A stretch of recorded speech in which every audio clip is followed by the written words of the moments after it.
चलिए बताइएगा। एक ऐसा उपकरण जिससे बिना विद्युत शक्ति नष्ट किए हुए प्रत्यावर्ती धारा के विद्युतवाहक बल का मान बढ़ाया घटाया जा सकता है। हाँ सही है, ट्रांसफार्मर। ठीक है, अगला क्वेश्चन बताइएगा।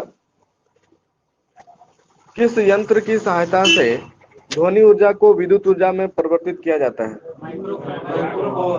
हाँ सही है, माइक्रोफोन। ठीक है,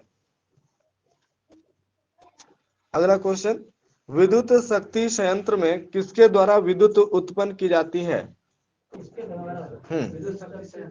हाँ, विद्युत शक्ति संयंत्र इलेक्ट्रिक पावर प्लांट में किसके द्वारा विद्युत उत्पन्न की जाती है? हाँ, टरबाइन के द्वारा। हाँ, टरबाइन के द्वारा। ठीक है, अगला क्वेश्चन बताइएगा।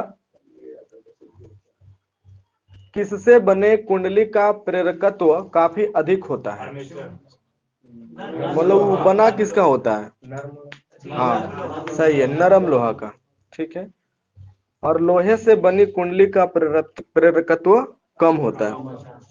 और आवृत्ति अधिक होती है। ठीक है,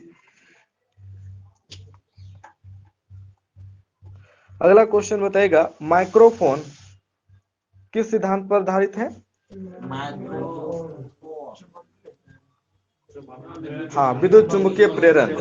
हाँ, विद्युत चुंबकीय प्रेरण के सिद्धांत पर आधारित है, इलेक्ट्रोमैग्नेटिक इंडक्शन। ठीक है, अगला क्वेश्चन बताइएगा। माइक्रोफोन में धातु के दो प्लेटों के मध्य कार्बन के दाने रखे होते हैं। इन प्लेटों में एक प्लेट स्थिर तथा दूसरी प्लेट गतिशील होती है, उसे क्या कहते हैं? फिर से। माइक्रोफोन में धातु के दो प्लेटों के मध्य कार्बन के दाने रखे होते हैं। इन प्लेटों में एक प्लेट स्थिर रहता है तथा दूसरी प्लेट गतिशील होती है, उसे क्या कहते हैं? उसे कहते हैं डायफ्राम। हाँ, डायफ्राम कहते हैं। ठीक है, अगला क्वेश्चन है। ट्रांसफार्मर किस धारा के लिए प्रयुक्त किया जाता है?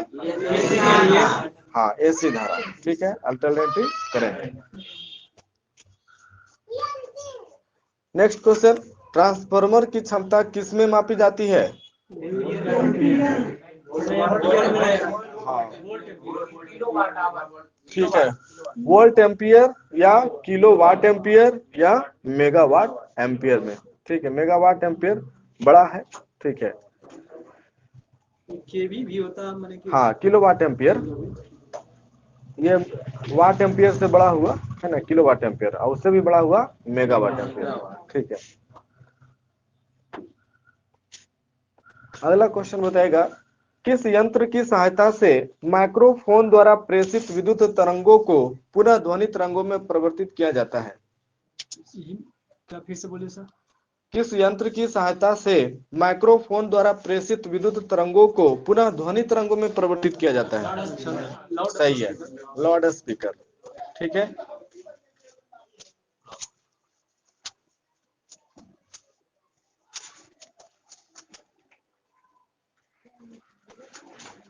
अगला क्वेश्चन।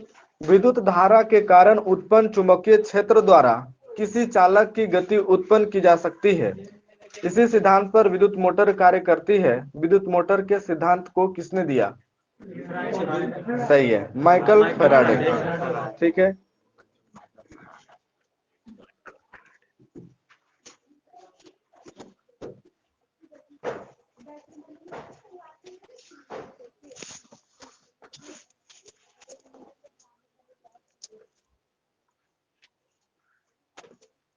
अगला क्वेश्चन बताएगा।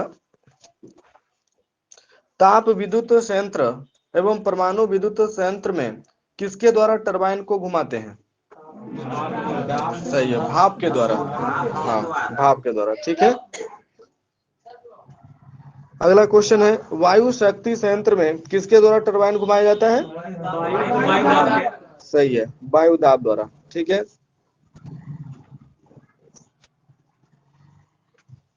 Next question. ताप विद्युत संयंत्र में भाप उत्पन्न करने के लिए किस ईंधन का उपयोग किया जाता है? हाँ ठीक है, कोयला और प्राकृतिक गैस। ठीक है, परमाणु विद्युत संयंत्र में भाप उत्पन्न करने के लिए किसका उपयोग किया जाता है? हाँ, नाभिकीय ऊर्जा। हाँ ठीक है, न्यूक्लियर एनर्जी का उपयोग किया जाता है। अगला क्वेश्चन है, प्राथमिक शक्ति स्टेशनों पर जो विद्युत उत्पन्न होती है वह प्रत्यावर्ती धारा होती है तथा उसकी वोल्टता कितना हो सकती है? सही है, 22,000 या उससे अधिक। हाँ, 22,000 वोल्ट या उससे अधिक हो सकती है। ठीक है। अगला क्वेश्चन है, ग्रिड उप स्टेशन प्रायः ट्रांसफार्मर की सहायता से वोल्टता बढ़ा देते हैं जो कितना वोल्ट तक हो सकती है? 1,33,000। 32,000। हाँ, 1,32,000 वोल्ट तक हो सकती है। ठीक है। नेक्स्ट क्वेश्चन, उपभोक्ताओं को सामान्यतः कितना वोल्ट पर उपलब्ध कराई जाती है? 240 वोल्ट। 220। हाँ, 220 वोल्ट का ट्रांसफार्मर उपयोग किया जाता है, लेकिन इसका उच्च या शीर्ष विभव कितना वोल्ट होता है? सही है, 310 वोल्ट होता है। ठीक है।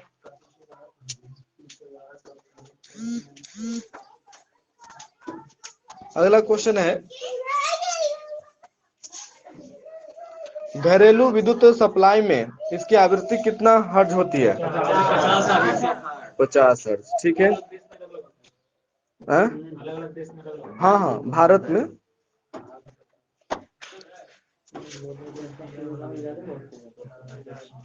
अगला क्वेश्चन बताइएगा,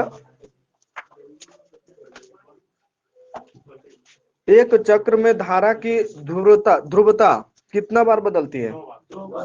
2 बार। हाँ, 2 बार। ठीक है।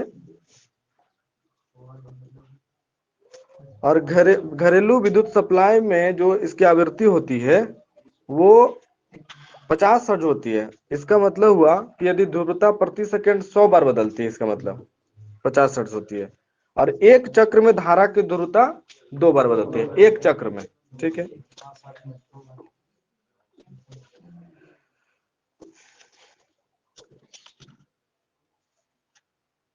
घरों में दी जाने वाली धारा को क्या कहते हैं? मुख्य धारा को क्या कहते हैं? Main line. हाँ, मेन लाइन कहते हैं उसको। ठीक है। घरों में दी जाने वाली धारा कितना एम्पियर की होती है? हाँ, 5 एवं 15 एम्पियर। 5 एम्पियर और 15 एम्पियर की होती है। ठीक है। 5 एम्पियर की धारा घरेलू और 15 एम्पियर की धारा पावर लाइन कहते हैं उसको। अगला क्वेश्चन है, हीटर, आयरन, रेफ्रिजरेटर में कितना एम्पियर की धारा का प्रयोग किया जाता है? 15 एम्पियर। ठीक है। जबकि बल्ब, ट्यूब, रेडियो, टीवी आदि में सही है, 5 एम्पियर की धारा का प्रयोग किया जाता है। अगला क्वेश्चन है, घरों में दी जाने वाली धारा में 3 प्रकार के तार प्रयोग में लाए जाते हैं, कौन कौन?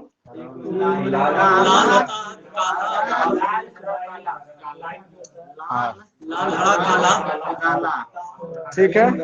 हाँ, लाइव या विद्युन्मय उसको कहते हैं, है ना, जीवित, उदासीन, न्यूट्रल और भूतार, अर्थ। ठीक है। विद्युन्मय तार यानी लाइव तार को रंग कैसा होता है? लाल। ठीक है। और उदासीन तार सामान्यतः काला रंग का होता है। ठीक है। और भूतार सामान्यतः हरा रंग का होता है। ठीक है। अगला क्वेश्चन बताइएगा, किस तार से धारा प्रवाहित होती है? लाल से। हाँ ठीक है, लाइव वायर से, विद्युन्मय तार से। ठीक है। और किस तार से धारा वापस आती है? उदासीन, है ना, उदासीन। ठीक है, जो सामान्यतः काला होता है।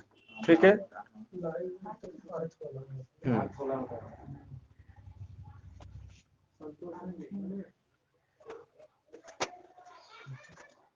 अगला क्वेश्चन बताएगा, प्रत्येक उपकरण को संचालित करने के लिए एक स्विच लगा होता है, स्विच हमेशा किस तार में जोड़ा जाता है? सही है, हाँ, लाइव वायर में, जीवित तार या विद्युन्मय तार में। ठीक है। अगला क्वेश्चन है, विद्युत परिपथों की सुरक्षा के लिए सबसे आवश्यक युक्ति क्या है? फ्यूज। सही है, फ्यूज है। ठीक है। फ्यूज ऐसे तार का टुकड़ा होता है जिसका पदार्थ का गलनांक क्या होता है? हाँ, गलनांक बहुत कम होता है। हाँ, गलनांक कम होता है। ठीक है, उच्च और प्रतिरोध। प्रतिरोध उच्च होता है। ठीक है, अगला क्वेश्चन है, फ्यूज तार सदैव किस तार में जोड़ा जाता है? जीवित हाँ, जीवित तार, लाइव वायर में, विद्युन्मय तार में। ठीक है, अगला क्वेश्चन है, अच्छे फ्यूज तार किसका बना होता है? टीना और शीशा का। हाँ, अच्छा जो है टीन का ही बना होता है, परंतु सस्ता टीन और फ्यूज जो है शीशा। शीशा और टीन के मिश्र धातु का बना होता है। ठीक है,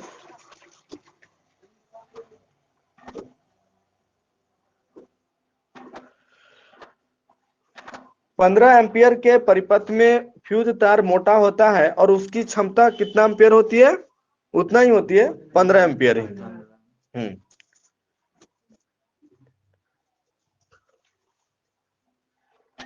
नेक्स्ट क्वेश्चन है, आजकल फ्यूज के स्थान पर किसका उपयोग किया जाने लगा है? एमसीबी। सही है, एमसीबी। एमसीबी का पूर्ण रूप क्या है?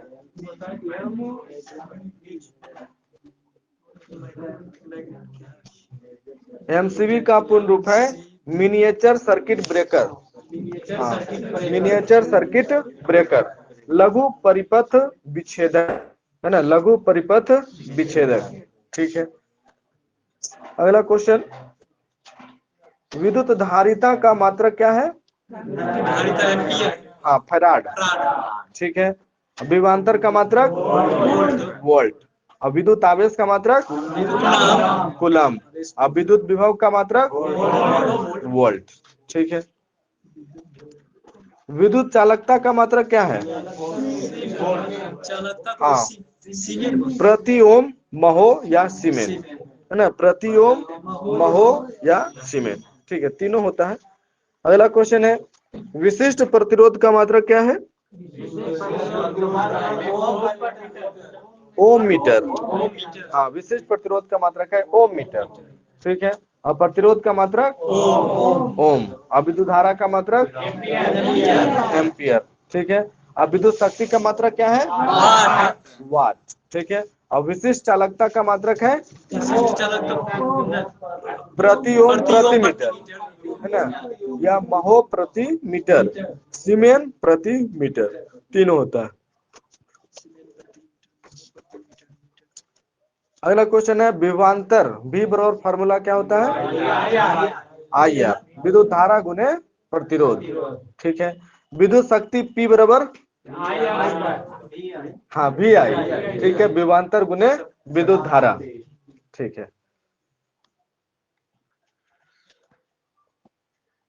लगभग 600 ईसा पूर्व से ज्ञात है कि मैग्नेटाइट नामक खनिज पदार्थ के टुकड़ों में लोहे के पदार्थ को आकर्षित करने का गुण है। ऐसे पदार्थ को क्या कहा गया? चुंबक कहा गया। ठीक है, और लोहे को आकर्षित करने के गुण को कहा गया चुंबकत्व। ठीक है,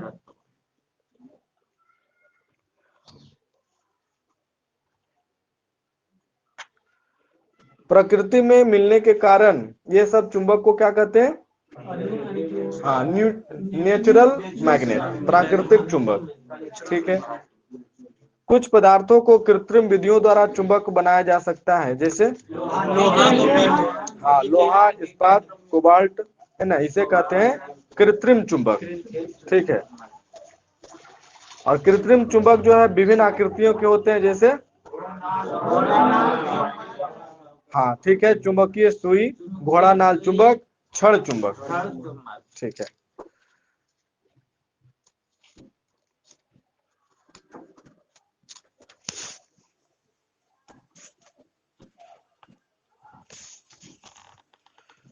अगला क्वेश्चन बताएगा, यदि किसी चुंबक को लौह बुरादों के पास लाया जाए तो बुरादा चुंबक में चिपक जाता है। बताना है कि चुंबक में सबसे ज्यादा कहाँ चिपकता है? हाँ, दोनों ध्रुव पर। ठीक है, और सबसे कम कहाँ चिपकता है? बीच में। ठीक है, अगला क्वेश्चन है, चुंबक के किनारे के दोनों सिरों को चुंबक का क्या कहते हैं? पोल कहते हैं, ध्रुव कहते हैं। ठीक है, उत्तर दिशा सूचित करने वाले ध्रुव को क्या कहते हैं? हाँ, उत्तरी ध्रुव, है ना। धनात्मक ध्रुव कहते हैं उसको, है ना, पॉजिटिव पोल या नॉर्थ पोल, ठीक है। और दक्षिण दिशा सूचित करने वाले ध्रुव को, हाँ, दक्षिणी ध्रुव या ऋणात्मक ध्रुव कहते हैं या निगेटिव पोल, ठीक है। चुंबक के उत्तरी ध्रुव को किससे व्यक्त करते हैं? हाँ, एन से, ठीक है। और दक्षिणी ध्रुव को एस से व्यक्त करते हैं, ठीक है। अगला है, दंड चुंबक के दोनों ध्रुवों से होकर गुजरने वाली काल्पनिक सरल रेखा को उस चुंबक का क्या कहते हैं? हाँ, उसे चुंबकीय अक्ष कहते हैं, मैग्नेटिक एक्सिस। हाँ, मैग्नेटिक एक्सिस कहते हैं, ठीक है। मुक्त रूप से लटका हुआ दंड चुंबक जब स्थिर होता है तब उसके अक्ष से होकर गुजरने वाली एक ऊर्ध्वाधर समतल को क्या कहते हैं? हाँ, सही है, उसे चुंबकीय याम्योत्तर कहते हैं, ठीक है।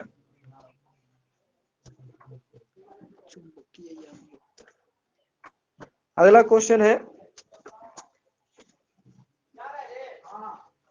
दो चुंबकों के असमान ध्रुव एक दूसरे को क्या करते हैं? हाँ, आकर्षित करते हैं, ठीक है, आकर्षित, है ना। तो नॉर्थ और साउथ एक दूसरे को क्या करेगा? आकर्षित करेगा, ठीक है। जबकि समान ध्रुव जो है एक दूसरे को, हाँ, प्रतिकर्षित करता है या विकर्षित करता है, ठीक है। जैसे नॉर्थ नॉर्थ जो है एक दूसरे को विकर्षित करता है, ठीक है।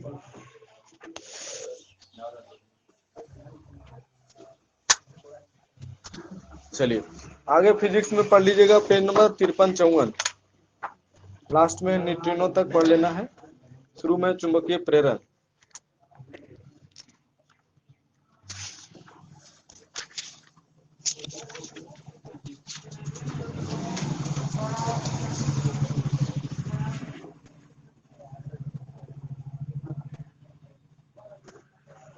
चलिए रसायन विज्ञान में बताइएगा, किसी सजातीय श्रेणी का प्रत्येक सदस्य उसी श्रेणी के अन्य सदस्यों का क्या कहलाता है?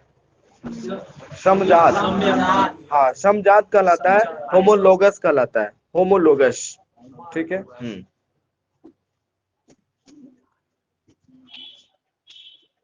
एल्केन श्रेणी का सामान्य सूत्र क्या होता है? हाँ, CnH2n+2, ठीक है। और एल्किन का सूत्र क्या होता है? हाँ, CnH2n, ठीक है। हाँ, एल्काइन का सूत्र होता है, सही है, CnH2n-2, ठीक है। अगला क्वेश्चन है, एक सजातीय श्रेणी के किसी भी सदस्य के अनुभार तथा उसके बगल वाले सदस्य के अनुभार के बीच कितना AMU का अंतर होता है? एटॉमिक मास यूनिट, ठीक है, 12 AMU का अंतर होता है, ठीक है।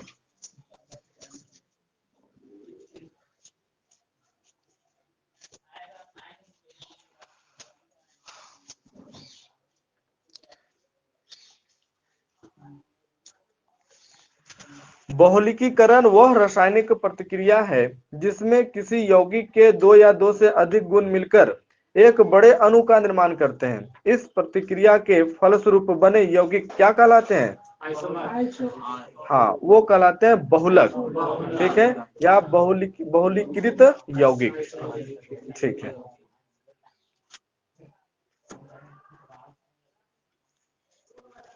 अगला क्वेश्चन बताएगा, थैलियां ट्यूब पैकिंग सामग्री बनाने में किस पॉलीमर का उपयोग किया जाता है? सही है, पॉलीथीन का प्रयोग किया जाता है। नेक्स्ट क्वेश्चन, वस्त्र उद्योग में किस पॉलीमर का प्रयोग करते हैं? हाँ, हाँ, नायलॉन और टेरिलीन, ठीक है, दोनों का उपयोग किया जाता है, सही है। अगला क्वेश्चन बताएगा, केबल बनाने में किस पॉलीमर का उपयोग किया जाता है? हाँ, PVC। अब PVC का पूर्ण रूप क्या होता है? ठीक है, पॉलीविनाइल क्लोराइड, ठीक है। Next question, non stick cooking बर्तन बनाने में किस पॉलीमर का उपयोग किया जाता है? टेफ्लॉन का प्रयोग किया जाता है, ठीक है। नेक्स्ट क्वेश्चन, रेडियो व टेलीविजन कैबिनेट बनाने में किस पॉलीमर का उपयोग किया जाता है?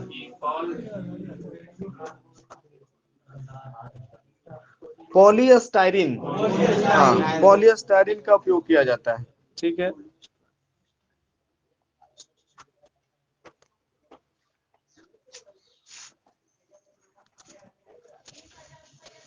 किण्वन शब्द की उत्पत्ति मूल लैटिन शब्द फेरवेर से हुई है, जिसका अर्थ क्या होता है? उबलना, हाँ उबलना होता है। ठीक है,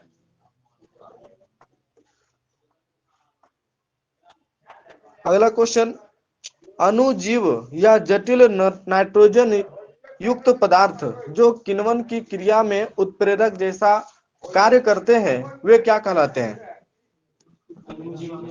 वे कहलाते हैं किण्व, हाँ किण्व कहलाते हैं, फर्मेंट कहलाते हैं, फर्मेंट। ठीक है, अगला क्वेश्चन है, किण्वन के कुछ उदाहरण दीजिए। किण्वन के,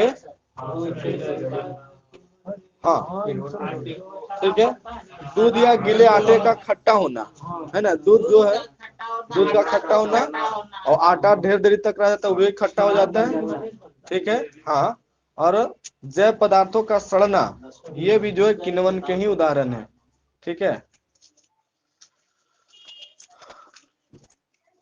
और देखते हैं ताड़ी, हाँ ना, ताड़ी में जो बुलबुला निकलता है वो भी किण्वन के ही कारण। ठीक है,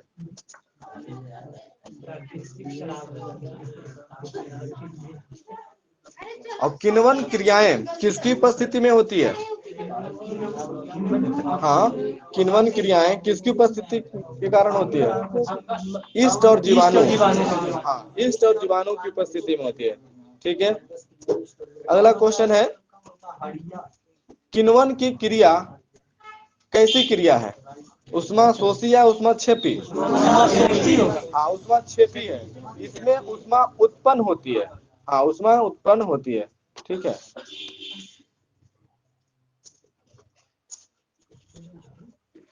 किण्वन क्रियाओं का ज्ञान लोगों को बहुत प्राचीन काल से ही था, परंतु ये कौन सा वैज्ञानिक जो है इनका सर्वप्रथम अध्ययन किए? हाँ, ये फ्रांसीसी रसायन शास्त्री हैं, बताइए। लुईस पास्चर, हाँ लुईस पास्चर। ठीक है, अगला क्वेश्चन है, वे यौगिक जिनके आणविक सूत्र एक ही होते हैं किंतु जिनके अणुओं में परमाणुओं की व्यवस्था भिन्न भिन्न होती है तथा भौतिक एवं रासायनिक गुण भिन्न भिन्न होते हैं, क्या कहलाते हैं? हाँ समावयवी, हाँ समावयवी, आइसोमर्स, और ऐसी घटना कहलाती है समावयवता, आइसोमेरिज्म, है ना, समावयवता आइसोमेरिज्म कहलाती है। ठीक है,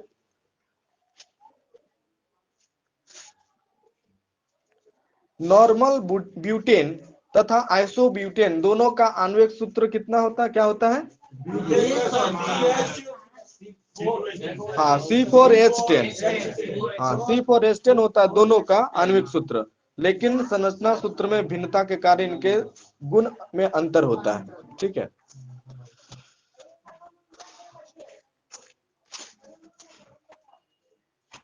समावयवता का वर्गीकरण दो प्रमुख वर्गों में किया गया है, बताना है।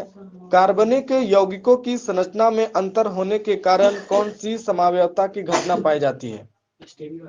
संरचनात्मक समावयवता, हाँ स्ट्रक्चरल आइसोमेरिज्म। ठीक है, अगला है, कार्बनिक यौगिकों के अणुओं में उपस्थित परमाणुओं एवं मूलकों के अंतरिक्ष में विन्यास की विभिन्नता के कारण कौन सी समावयवता की घटना पाई जाती है? त्रिविम समावयवता, हाँ स्टेरियो आइसोमेरिज्म, स्टेरियो आइसोमेरिज्म। ठीक है, नेक्स्ट क्वेश्चन, उच्च अनुभार वाले हाइड्रोकार्बन के अणुओं को ताप द्वारा निम्न अनुभार वाले अणुओं में तोड़ने की प्रक्रिया को क्या कहते हैं? नहीं, उसे कहते हैं भंजन, हाँ भंजन कहते हैं, क्रैकिंग कहते हैं, हाँ क्रैकिंग। ठीक है, अगला क्वेश्चन, साधारणतया पेट्रोलियम से केवल कितना प्रतिशत पेट्रोल ही प्राप्त होता है? 20%, हाँ 20%। ठीक है, अगला क्वेश्चन, कार्बन एवं हाइड्रोजन के संयोग से बनने वाले कार्बनिक यौगिकों को क्या कहा जाता है? सही है, हाइड्रोकार्बन कहा जाता है। ठीक है, हाइड्रोकार्बन को दो वर्गों में विभाजित किया गया है, कौन कौन? एलिफैटिक हाइड्रोकार्बन और एरोमेटिक हाइड्रोकार्बन, है ना। ठीक है, खुली श्रृंखला वाले हाइड्रोकार्बन को क्या कहते हैं? हाँ, एलिफैटिक हाइड्रोकार्बन। ठीक है, जबकि बंद श्रृंखला वाले हाइड्रोकार्बन को, सही है, एरोमेटिक हाइड्रोकार्बन कहते हैं। ठीक है, एरोमेटिक हाइड्रोकार्बन में विशेष प्रकार का गंध होता है, जबकि एलिफैटिक हाइड्रोकार्बन गंधहीन होता है, इसमें कोई गंध नहीं होता है। ठीक है, संतृप्त हाइड्रोकार्बन को और क्या कहा जाता है? संतृप्त हाइड्रोकार्बन को, हाँ, ये एलिफैटिक हाइड्रोकार्बन को दो वर्गों में विभाजित किया गया है, उसमें एक है संतृप्त हाइड्रोकार्बन, उसे और क्या कहते हैं? उसे कहते हैं एल्केन या पैराफिन। हाँ, एल्केन या पैराफिन। ठीक है, और पैराफिन एक लैटिन शब्द है जिसका अर्थ क्या होता है? उसका अर्थ होता है अल्प क्रियाशील। हाँ, पैराफिन का अर्थ होता है अल्प क्रियाशील।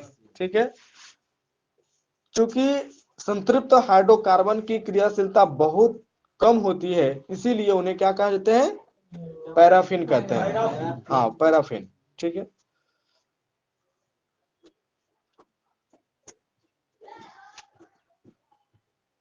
संतृप्त हाइड्रोकार्बन श्रेणी के सामान्य सूत्र क्या होता है? सदस्य का सामान्य सूत्र क्या होता है? ठीक है, CnH2n+2, जहां n क्या है? हाँ, कार्बन की संख्या है ना, n जो है कार्बन की संख्या है। ठीक है, n का मान कितना से कितना हो सकता है? हाँ, 1 से अनंत। हाँ, 1 से अनंत तक कुछ भी हो सकता है। ठीक है,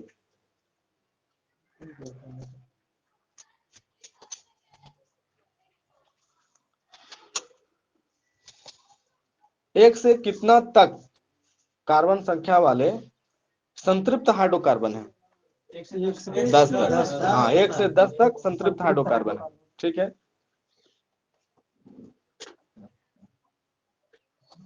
अगला क्वेश्चन है, संतृप्त हाइड्रोकार्बन में उपस्थित सभी कार्बन परमाणु एक दूसरे के साथ किस बंधन द्वारा जुड़े रहते हैं? एकल बंधन। ठीक है, सिंगल बॉन्ड द्वारा जुड़े रहते हैं। ठीक है,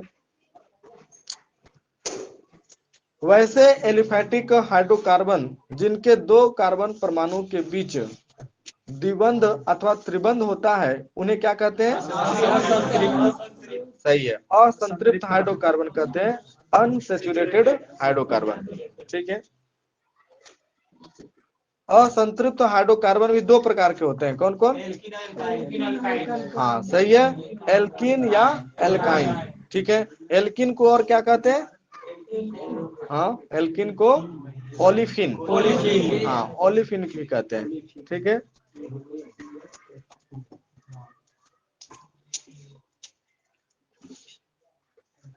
वैसे असंतृप्त एलिफैटिक हाइड्रोकार्बन जिनके दो कार्बन परमाणुओं के बीच द्विबंध होता है, उन्हें क्या कहते हैं? सही है, हाँ, उसे एथिलीन श्रेणी का हाइड्रोकार्बन या ओलिफिन या एल्किन तीनों कहते हैं उसको, है ना। एल्किन भी कहते हैं। ठीक है, एल्किन भी कहते हैं, ओलिफिन भी कहते हैं, और एथिलीन श्रेणी का हाइड्रोकार्बन भी कहते हैं। ठीक है, और एल्किन का सामान्य सूत्र क्या होता है?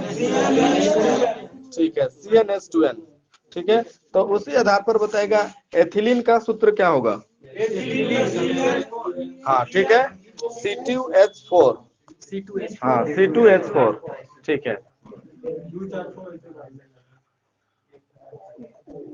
अगला क्वेश्चन है, वैसे असंतृप्त हाइड्रोकार्बन जिनमें दो कार्बन परमाणुओं के बीच त्रिबंधन होता है, उसे क्या कहते हैं? सही है, एल्काइन कहते हैं, एसिटिलीन श्रेणी के हाइड्रोकार्बन भी कहते हैं। ठीक है, और एल्काइन का सामान्य सूत्र क्या होता है? ठीक है, CnH2n-2।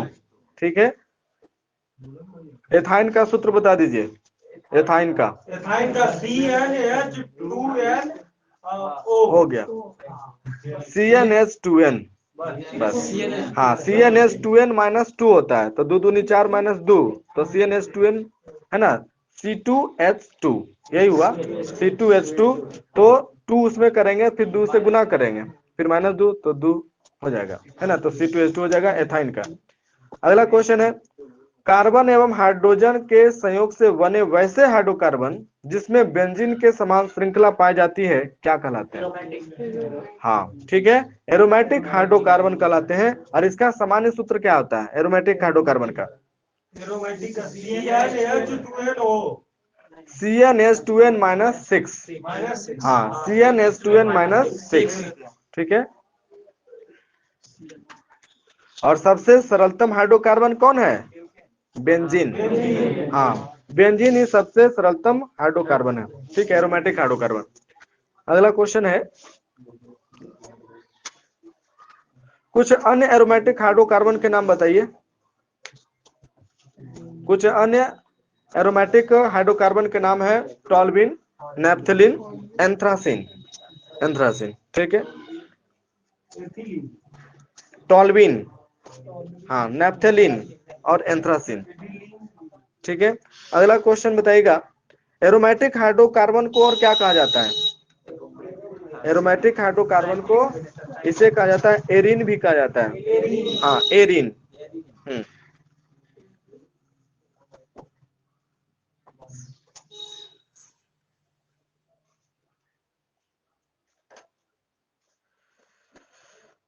अगला क्वेश्चन बताएगा, किसी एल्केन से एक या अधिक हाइड्रोजन परमाणुओं को उतने ही हाइड्रोक्सिल मूलकों द्वारा विस्थापित करने पर जो यौगिक प्राप्त होते हैं उसे क्या कहते हैं? उसे कहते हैं एल्कोहल। हाँ, एल्कोहल कहते हैं। ठीक है। और जिन एल्कोहल के अणुओं में केवल एक हाइड्रोक्सिल मूलक होता है उसे कौन सा अल्कोहल कहते हैं? जिन एल्कोहल के अणुओं में केवल एक हाइड्रोक्सिल मूलक होता है उसे कहते हैं मोनोहाइड्रिक एल्कोहल। हाँ, मोनोहाइड्रिक एल्कोहल कहते हैं। ठीक है, जैसे मिथेनॉल, इथेनॉल, ये सब मोनोहाइड्रिक अल्कोहल के उदाहरण है। ठीक है।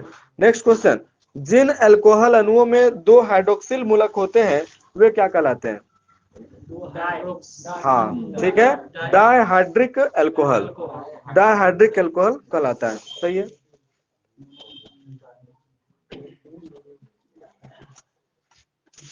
नेक्स्ट क्वेश्चन, जिन कार्बनिक यौगिकों में CHO अभिक्रियाशील मूलक उपस्थित रहता है उन्हें क्या कहते हैं?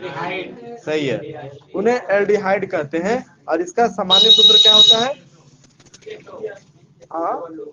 CnH2n+1 CHO है ना, एल्डिहाइड का सामान्य सूत्र CnH2n+1 CHO। ठीक है। नेक्स्ट क्वेश्चन, जिन कार्बनिक यौगिकों में CO अभिक्रियाशील मूलक उपस्थित रहता है उन्हें क्या कहा जाता है? सही है, उन्हें कीटोन कहा जाता है। ठीक है। और इसका सामान्य सूत्र क्या होता है? Whole to CO। ठीक है, CnH2n+1 होल टू CO। अगला क्वेश्चन, जिन कार्बनिक यौगिकों COOH अभिक्रियाशील मूलक उपस्थित रहता है उन्हें क्या कहते हैं? उसे कार्बोक्सिलिक एसिड, हाँ, कार्बोक्सिलिक एसिड कहते हैं। और इसका सामान्य सूत्र क्या होता है? हाँ, COOH। ठीक है, CnH2n+1 COOH या CnH2nO2, CnH2nO2। ठीक है। नेक्स्ट क्वेश्चन, जिन कार्बनिक यौगिकों में RCOOCOR अभिक्रियाशील मूलक उपस्थित रहता है उन्हें क्या कहते हैं? उसे कहते हैं एसिड एनहाइड्राइड। हाँ, एसिड एनहाइड्राइड कहते हैं उसको। और इसका सामान्य सूत्र क्या होता है? हाँ, CnH2n+1 CO whole to O है ना, CO होल टू O। ठीक है। जिन कार्बनिक यौगिकों में COOR अभिक्रियाशील मूलक उपस्थित रहता है उन्हें क्या कहते हैं? उन्हें कहते हैं एस्टर। हाँ, एस्टर कहते हैं। ठीक है। और इसका सामान्य सूत्र होता है हाँ, हाँ, COOR। ठीक है, CnH2n+1 COOR, ठीक है, या CnH2nO2। जिन कार्बनिक यौगिकों में O अभिक्रियाशील मूलक उपस्थित रहता है उन्हें क्या कहते हैं? सही है, उन्हें ईथर कहते हैं, ठीक है। और इसका सामान्य सूत्र क्या होता है? हाँ, CnH2n+1 होल टू O, ठीक है। किस ईथर का उपयोग निश्चेतक के रूप में किया जाता है? डाई इथाइल ईथर, है ना? हाँ, डाई इथाइल ईथर का उपयोग निश्चेतक के रूप में यानी बेहोश करने में किया जाता है, ठीक है।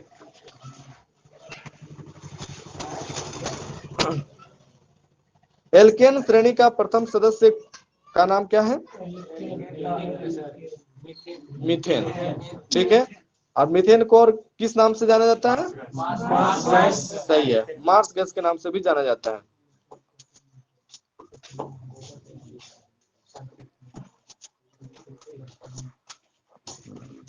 चलिए फिर से बता दीजिएगा, कार्बनिक यौगिक हम बोलेंगे उसका सामान्य सूत्र बताइएगा, ठीक है। एल्केन का सामान्य सूत्र बताइए। +2, हाँ, CnH2n+2। एल्किन का सामान्य सूत्र, ठीक है, CnH2n। और एल्काइन का सही है, CnH2n-2, ठीक है। एल्कोहल हैलाइड का सामान्य सूत्र, हाँ, CnH2n+1X। और एल्कोहल का होता है, हाँ, CnH2n+2O। ईथर का होता है, हाँ, ठीक है, CnH2n+2O। कीटोन का, हाँ, CnH2nO। और कार्बोक्सिलिक एसिड का, हाँ, CnH2nO2, ठीक है, हाँ, होल टू। और कार्बोहाइड्रेट का,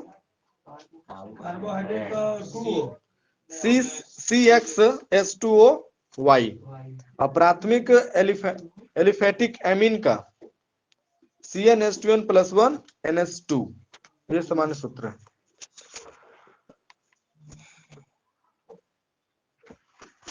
आगे इसमें पढ़ेगा रसायन विज्ञान में पेज नंबर 149-50। लास्ट में है रैक्सिन और शुरू में है वही मीथेन।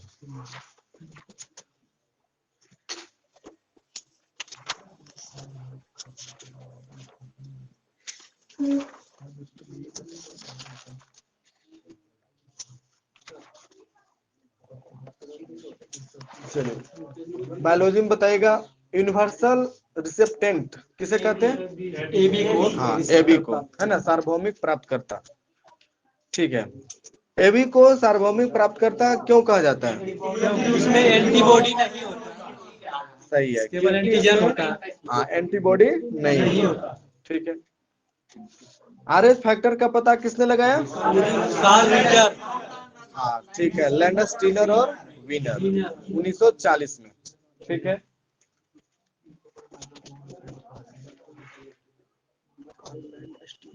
RH पॉजिटिव रक्त वाले व्यक्ति को कौन सा रक्त दिया जाता है? RH पॉजिटिव ही दिया जाता है। और RH निगेटिव वाले को RH निगेटिव ही दिया जाता है, ठीक है।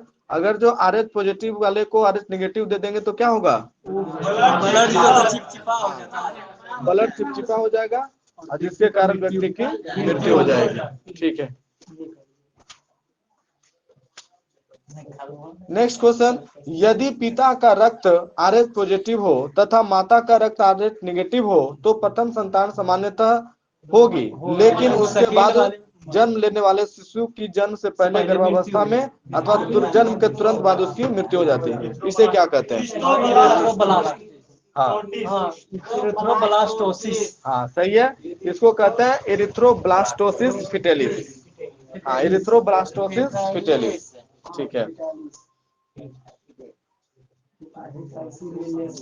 अगला क्वेश्चन है, लिम्फोसाइट्स सामान्यतः किसमें तैरते हैं? हाँ, लसिका में, हाँ, लिम्फ में, ठीक है। अगला क्वेश्चन बताइएगा,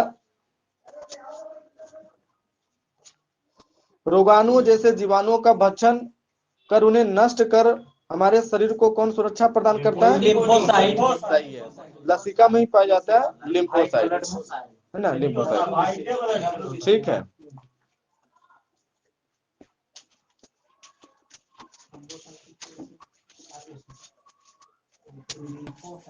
अगला क्वेश्चन बताएगा, प्रचलन तथा विभिन्न प्रकार की गतियों के लिए किस ऊतक की आवश्यकता होती है?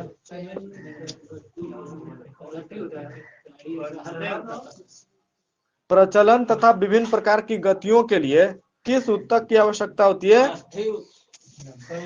पेशी ऊतक। हाँ, मस्कुलर टिश्यू, है ना, मस्कुलर टिश्यू का आवश्यकता होता है। ठीक है।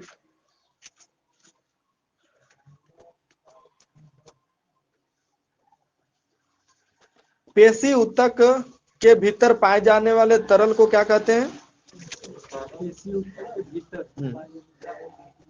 पेशी ऊतक के भीतर पाए जाने वाले तरल को क्या कहते हैं? उसे कहते हैं सार्कोप्लाज्म। हाँ, सार्कोप्लाज्म कहते हैं। ठीक है।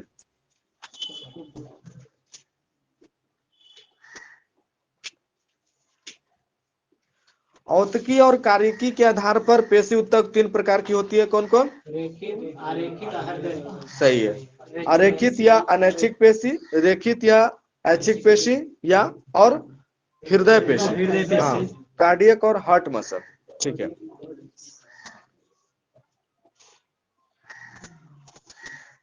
कौन सा पेशियां नेत्र की आइरिस, दूषण और उनकी नलिकाओं में, मूत्रवाहिनियों और मूत्राशय में तथा रक्तवाहिनियों में पाई जाती है? सही है, अरेखित पेशी। ठीक है, या अनैच्छिक पेशी उसी को कहते हैं।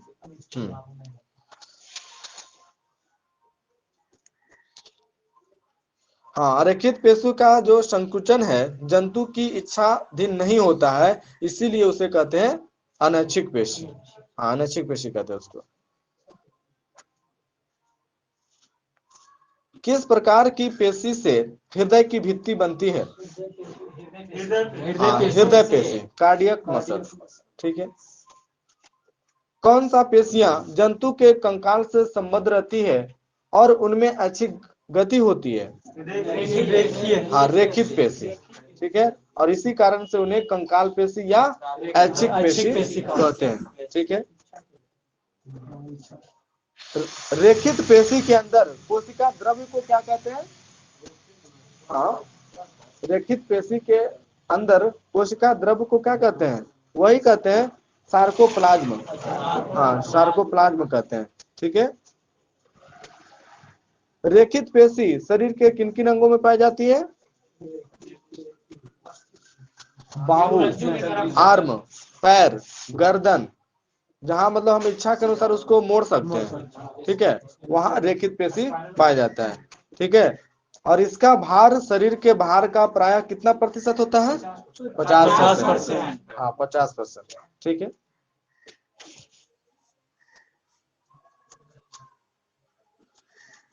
हृदय पेशी संभवतः कैसी होती है, ऐच्छिक या अनैच्छिक? अनैच्छिक होती है, वो हमारे इच्छा के अनुसार पर काम नहीं करता है। ठीक है। शरीर के समस्त अंगों व कार्यों में सामंजस्य स्थापित करना किस ऊतक का विशेष कार्य है? तंत्रिका ऊतक। तंत्रिका। हाँ, नर्वस टिश्यू। ठीक है।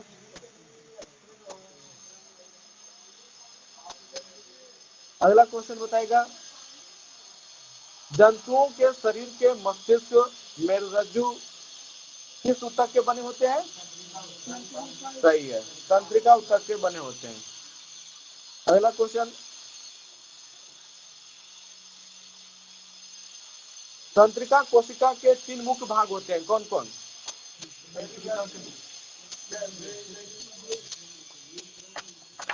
तंत्रिका कोशिका के मुख्यतः 3 भाग होते हैं, साइटोन, डेंड्रन और एक्सॉन, है ना। साइटोन, डेंड्रन और एक्सॉन। ठीक है।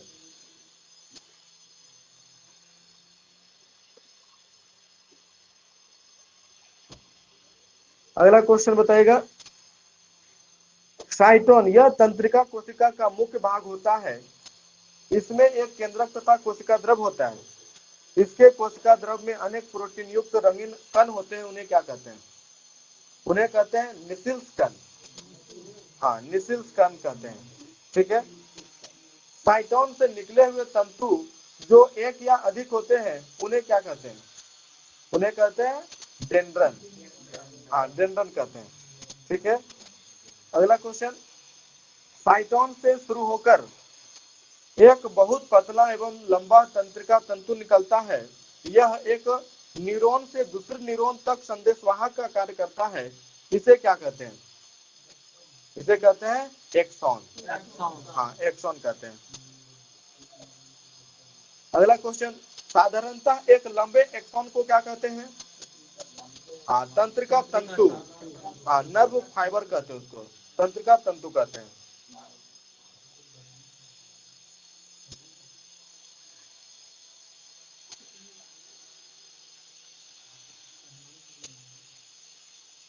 तंत्रिका तंतु के बाहरी कोमल आच्छद को क्या कहते हैं?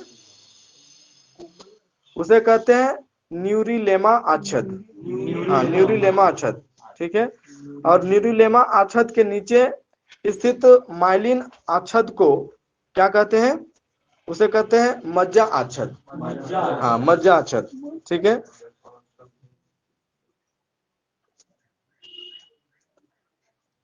मज्जा आच्छद यह जगह जगह संकुचित होता है। संकुचित स्थान को क्या कहते हैं? उसे कहते हैं रेनवियर की नोड। हाँ हाँ, रेनवियर की नोड कहते हैं, नोड ऑफ रेनवियर। अगला क्वेश्चन, साइटन के समूह को क्या कहते हैं? साइटन के समूह को कहते हैं गुच्छिका। हाँ, गुच्छिका कहते हैं।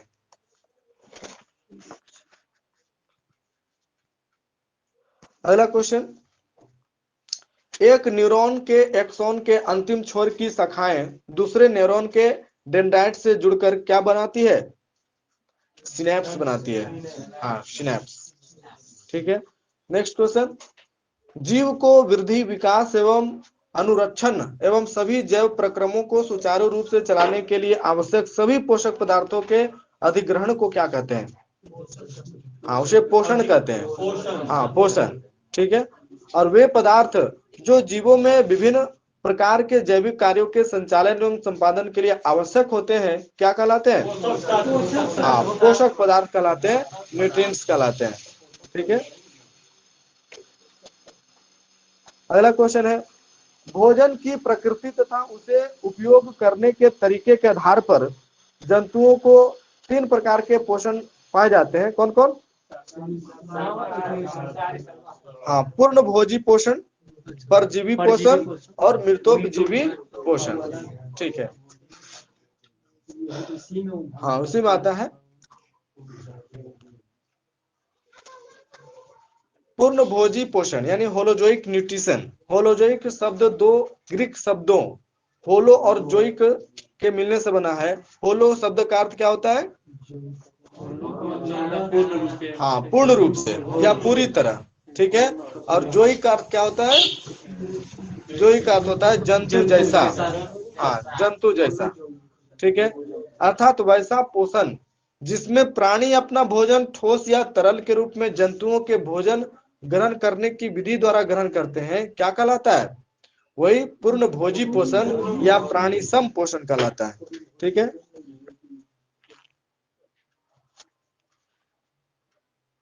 और पूर्ण भोजी पोषण के 4 प्रकार होते हैं। कौन कौन?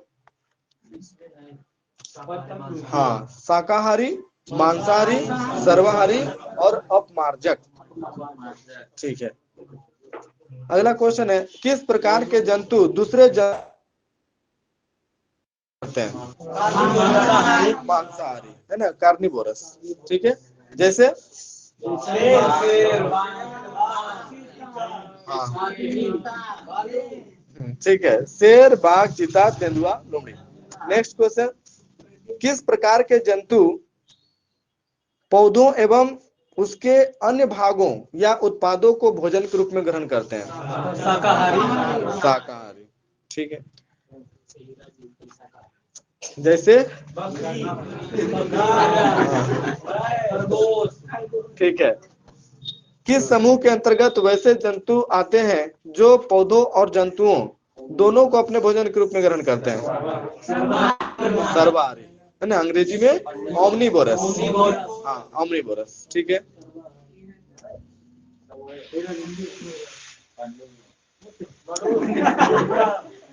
किस समूह के अंतर्गत वैसे जंतु आते हैं जो मृत जंतुओं को अपने भोजन के रूप में ग्रहण करते हैं? हाँ, अपमार्जक। हाँ, अपमार्जक कहते हैं, अस्कावेंजर कहते हैं उसको, अस्कावेंजर, ठीक है। दूसरे शब्दों में मृत जंतुओं को खाने वाले जीवों को अपमार्जक कहते हैं, और मरे हुए जंतुओं को खाने वाले को अपमार्जन कहते हैं, ठीक है। जैसे मरा हुआ कौन कौन खाता है? हाँ, ठीक है, लकड़बग्घा, सियार, ये सब मरे हुए जानवर को खाता है, ठीक है।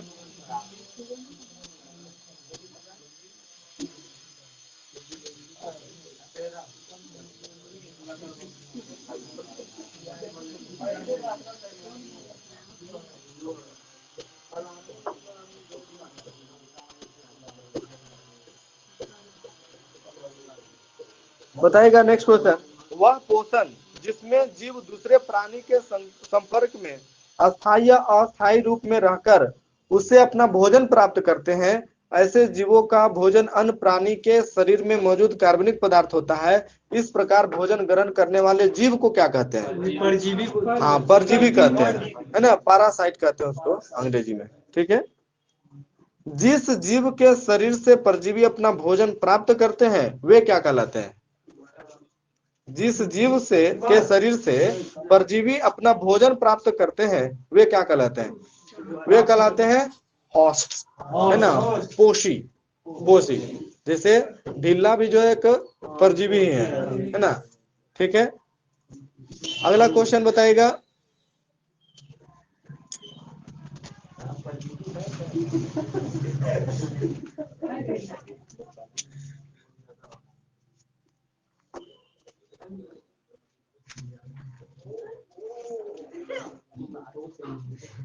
वैसे जीव जो अपना भोजन मृत जीवी पोषण के द्वारा प्राप्त करते हैं क्या कहलाते हैं? हाँ, मृतोपजीवी कहलाते हैं, ठीक है, या सैप्रोफाइट्स ना, सैप्रोफाइट्स कहलाते हैं, ठीक है।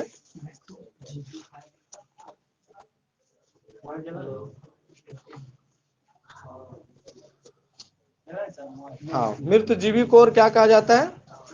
अपघटक। हाँ, अपघटक भी कहा जाता है, डिकम्पोजर भी कहा जाता है, ठीक है।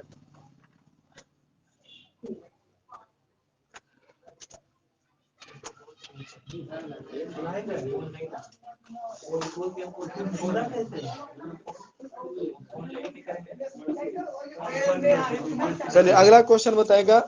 प्राणी सम पोषण के महत्वपूर्ण चरण में बताना है। भोजन को शरीर के भीतर पहुंचाने की प्रक्रिया को क्या कहते हैं?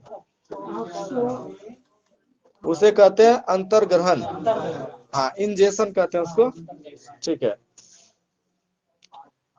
अगला क्वेश्चन। कोशिकाओं द्वारा पचे हुए भोजन को अपने भीतर सोख लेने की प्रक्रिया को क्या कहते हैं? अवशोषण। सही है, उसे एब्जॉर्प्शन कहते हैं, अवशोषण कहते हैं। कोशिकाओं के भीतर पचे हुए भोजन से नए जीवद्रव्य के संश्लेषण की प्रक्रिया या फिर संचित भोजन ऑक्सीकरण के फलस्वरूप ऊर्जा मुक्ति की प्रक्रिया को क्या कहते हैं? सही है, उसे एसिमिलेशन कहते हैं, स्वांगीकरण कहते हैं, ठीक है। अगला क्वेश्चन बताइएगा। ठोस जटिल बड़े बड़े अघुलनशील भोजन अणुओं का विभिन्न एंजाइमों की सहायता से तथा विभिन्न रासायनिक क्रियाओं द्वारा तरल सरल छोटे छोटे घुलनशील अणुओं में निम्नीकरण को क्या कहते हैं? हाँ, उसे कहते हैं पाचन। हाँ, डाइजेशन कहते हैं, ठीक है। और मल के रूप में अनपचे भोजन को एनस द्वारा शरीर से बाहर त्याग करने की प्रक्रिया को क्या कहते हैं? हाँ, उसे कहते हैं बहिष्करण, है ना। हाँ, इजेक्शन। हाँ, इजेक्शन कहते हैं, ठीक है।